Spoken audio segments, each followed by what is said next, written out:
que j'aime, c'est d'être suivie par la même personne du début à la fin, puis surtout d'être assurée que c'est cette personne-là qui va être à l'accouchement. Julie espère bien qu'une sage-femme sera au rendez-vous pour son prochain enfant. Ce devrait être le cas. Le CI3S a finalement annoncé leur venue dans la région. Eux, c'était pas du tout. Là, après ça, ils ont accepté une sage-femme à l'hôpital seulement.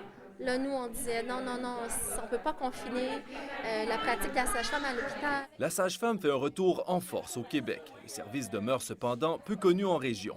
Leur présence permet un accompagnement plus global des familles en devenir. C'est souvent un moment où les parents ont beaucoup de questionnements, de peur, d'angoisse. Fait que c'est sûr que d'avoir un lien privilégié avec le professionnel de la santé, bien, ça met en confiance. Après 9 ans de tractation, le CI3S La Gaspésie-les-Îles a finalement accepté que des sages-femmes fassent leur apparition en Gaspésie. Le directeur de la programmation jeunesse rencontrera d'ailleurs les obstétriciens à ce sujet ce mercredi, ici à l'hôpital de Maria. L'équivalent de 1,8 postes à temps plein seront dégagés. Chaque région a eu un montant, un nombre d'équivalents de temps complet pour les projets comme tels.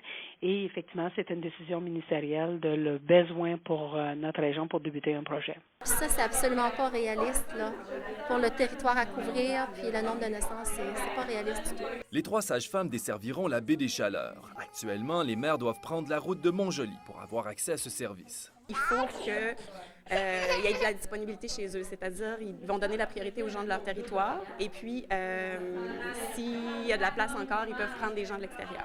Le problème des Gaspésiennes qui n'habitent pas la baie des Chaleurs demeure donc le même. Elles devront encore faire des centaines de kilomètres pour espérer trouver les conseils d'une sage-femme. Alexandre Courtemanche, bonne aventure.